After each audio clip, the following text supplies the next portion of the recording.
As the episode begins, we see Applejack getting ready for a new Applebuck season, or Applebuck Day, take your pick. But before she can give her body to the apples completely, she realizes that something's wrong, and it isn't that she needs to see a psychiatrist or at least try to get out more often. It turns out the orchard's been invaded by vampire fruit bats that are nastier and more aggressive than the fruit bats we saw back in Apple Family Reunion. Applejack calls an emergency meeting so her friends can help her get rid of the bats before they ruin her entire harvest, especially since she's trying to protect a particularly huge apple that's being entered into a competition in Appaloosa. You know, I'm not sure if there are rules about drug testing when it comes to competitive fruit growing, but there probably should be. Fluttershy tries talking to the bats politely, but they don't listen to her. Twilight finds a spell that will make the bats stop eating apples, but they need Fluttershy to use the stare to get their attention. Because of all the selective continuity to bring over from Keep Calm and Flutter On, let's forget that Discord actually gives a shit about having friends, but remember that Fluttershy has complete control over the stare because that's convenient now. Clearly, Fluttershy wants nothing to do with this and begins pleading on behalf of the bats, arguing that they aren't evil, they're just hungry and doing what vampire fruit bats do. She even suggests that they could section off part of the orchard as a sanctuary so the bats could eat their fill without taking over everything, and says that in time the bats' presence will help the trees grow even stronger. But Applejack will have none of that and starts singing a song about how ooky spooky the bats are, and everyone sides with her for different reasons. Rarity, like AJ, only sees the bats as pests. Rainbow Dash wants there to be enough apples for cider season. Pinkie Pie is just happy to be part of a song because it's not like she's afraid of bats or anything.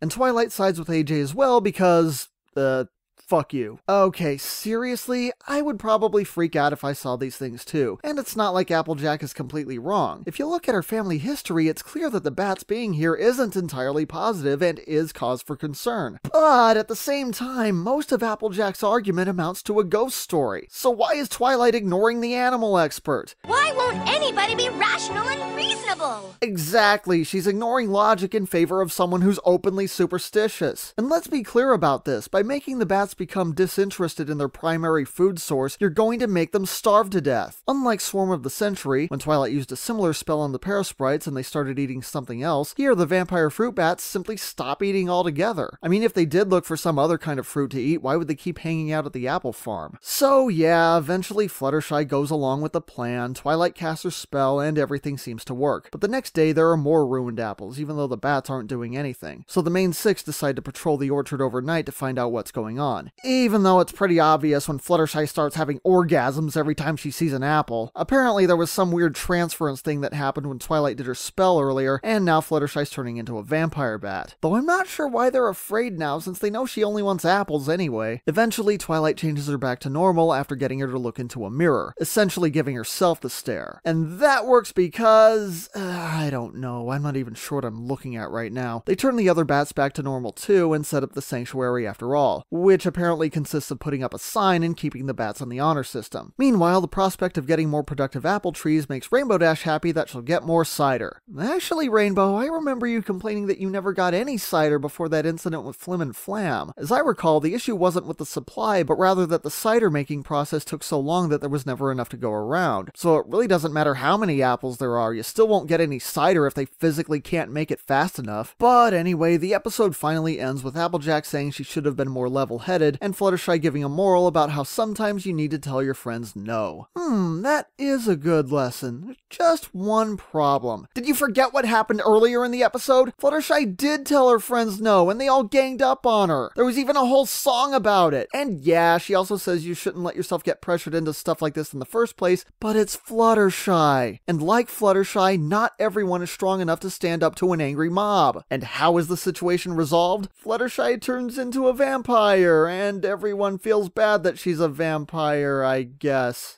These are your life lessons, kids! And speaking of the song, I'm sorry, but I just didn't think it was very good. I get what they were going for with the whole Nightmare Before Christmas feel, but even setting aside the general unpleasantness of watching Fluttershy getting bullied by her friends, the lyrics were arranged awkwardly and it didn't flow very well. It seemed like there were times when the characters tried to cram several words in when the song's rhythm only allowed for one. Now, I want to make it clear that I don't hate this episode. Trust me, as long as we don't get another spike at your service, I don't think that will ever be the case. Now, for one thing, the vampire fruit bats present a realistic and complex issue, and I love the fact that they're portrayed like real animals. They're not perfectly cute and cuddly, but they're not evil monsters either. Also, the Flutterbat design was pretty neat, and the fact that the change ends up being semi-permanent means that we might get some Flutterjack later on now that they have a mutual love of apples. But really, what was the point of all this? I understand that a lot of people love this episode because of Flutterbat and because it's clearly meant to be more of a fun episode like Power Ponies, but Power Ponies clearly established that it took place in an alternate comic book universe created by a spell. When the story was over, everyone went home, everything returned back to normal, and the episode stayed focused on Spike the entire time. This starts off as an Applejack episode, which I actually found myself looking forward to, but then it morphs into a Fluttershy episode, then it's a Twilight's Magic Going Out of Control episode, and then it decides, hey, guess what? Now it's about vampires. Let's turn Fluttershy into a vampire in the main universe and give her a permanent fang at the end. By the way, despite everyone coming up with ideas about what the fang is going to mean, personally, I'm still split on whether or not we'll ever see this thing again. I mean, there's just no focus here. This was the first time in the entire series that I walked away wondering what the hell I just watched. On top of that, I didn't really care for the song. It's got continuity that misunderstands the point of the episodes that it references, and there's a good moral that's unfortunately undermined by its own premise. It really pains me to say this, but I think this is the first official dud of season 4.